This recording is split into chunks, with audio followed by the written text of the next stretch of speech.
Good morning, students. Today we will start with another genus of pteridophytes known as Selaginella.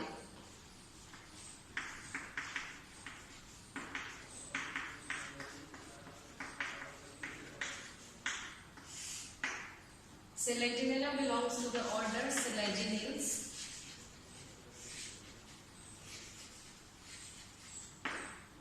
Family Selaginacea.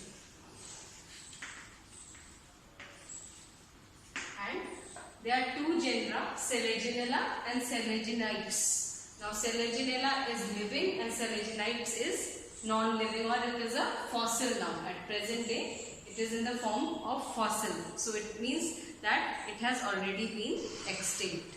The member which is in our syllabus is Selaginella. Now how will you identify Selaginella? Selaginella grows in damp, moist and shady places. In the world we have around 700 species of Selaginella, out of which around 70 species are found in India. And of these 70 species, very commonly known species of Selaginella are Selaginella rupestris, Selaginella lepidophylla,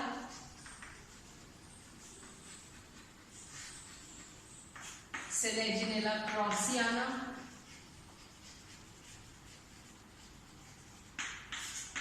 Selaginella inequifolia. These are the commonly known species of Selaginella, and their habit is generally they are prostrate and creeping in nature.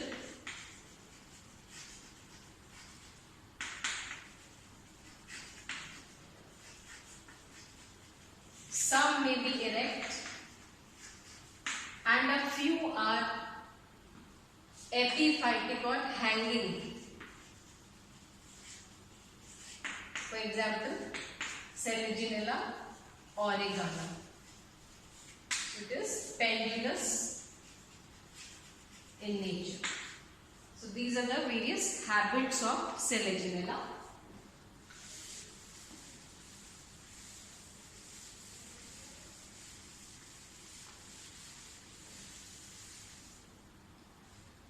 Now, Selaginella may be described as it is differentiated. The main plant body is sporophytic.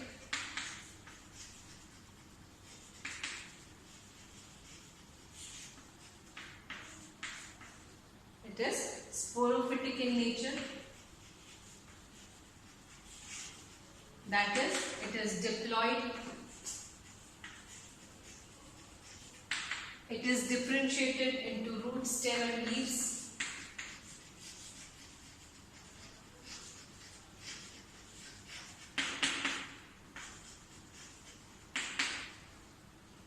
True root, stem and leaves. In addition to the root, stem and leaves, an important structure which is present in Selaginella is rhizophore. Okay, and this rhizophore is also known as an organ of sui generis. I'll explain to you in detail later on. Then it is a heterosporous pteridophyte.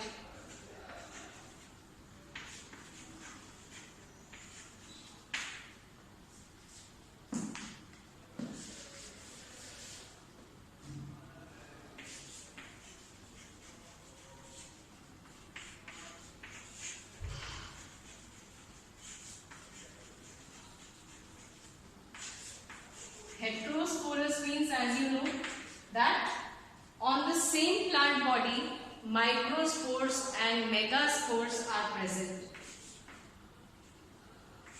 and this is the first pteridophytic member which shows heterospory.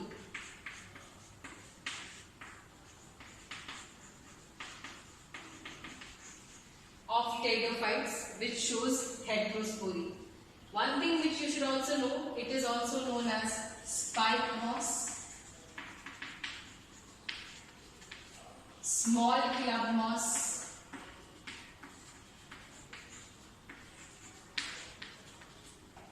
resurrection plant,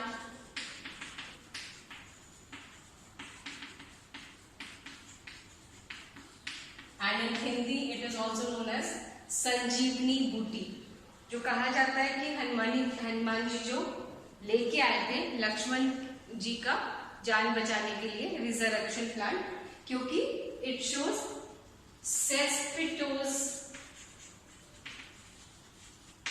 habit. Now what is caespitose habit? You should know about it. Cespito's habit is that when the plant or the leaves, when the whole plant body is present in dehydrated conditions, it curls to form a ball-like structure. So this is known as the Cespito's habit. Once it is given favorable environment, or it is present in the, if moisture is present in the environment, the leaves will uncurl and unfurl and it will resurrect. So a good example is Selaginella rupestris, Selaginella xeropteris. So these are the good examples of resurrection plants, and that's why we say that Selaginella shows Cespito's habit, because it curls into a ball-like structure when dehydrated, and once it is given a favorable environment of presence of moisture and everything, it will uncurl and become green again. So this is a good example. That's why it's known as Sanjeevani Booty also.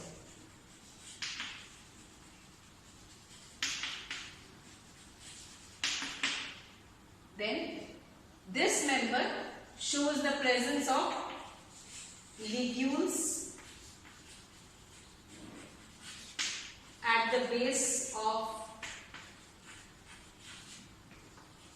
leaves, and leaves in Selaginella are microphyllous. Now microphyllous leaves means that the leaves are small in size and they are sessile. The leaves are sessile also, and at the base a tongue-like appendage, a tongue-like outgrowth is present, which is known as ligule. And the smallest member of Selaginella which has been observed is Selaginella rajasthanensis in India, and this was discovered from Bara district, Kundakot, by Dr. C.B. Gaynor. He discovered this species of Selaginella rajasthanensis, which is the smallest species of Selaginella found in India.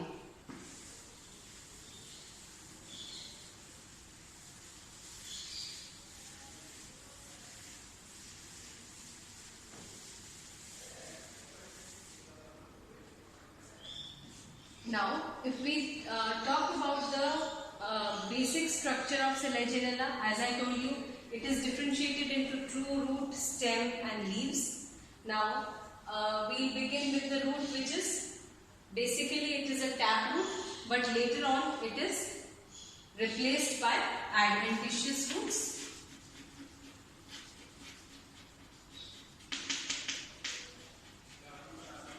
Then the leaves are simple and sessile. Simple, sessile and microphyllous. Now the simple sessile microphyllous leaves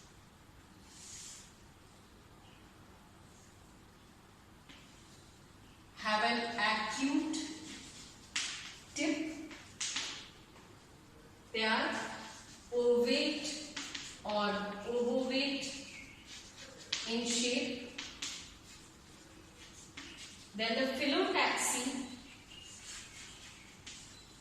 that is the arrangement of leaves on the stem, is whorled. They are present in 4 rows, 2 dorsal and 2 ventral. Generally, they are all of the same size and shape, but in case that they are of different sizes and shapes, then the 2 dorsal ones are smaller in size and 2 ventral are larger in size. So they can be either isophilous or they can be heterophilous. So in case they are heterophilous, then 2 dorsal ones are smaller in size and 2 ventral ones are larger in size. Now if we cut a section through the leaf, then there is a simple single midrib. The thickness of the leaf is almost unicellular.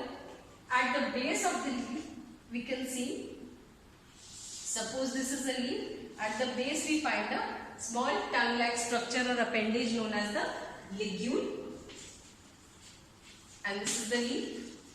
Okay. So, now if we cut a section through this leaf, what we find is, there is another structure known as the glossopodium. This is also a characteristic feature of Selaginella. This glossopodium is an enlarged structure with a bulbous foot-like structure. This is a bulbous foot-like structure at the base, and above it arises the ligule. So this is characteristic of Selaginella, and the leaf is present in it. The ligule is present in the axil of the leaf. So this is the structure of the leaf of Selaginella. We'll continue with it in the next class. Thank you.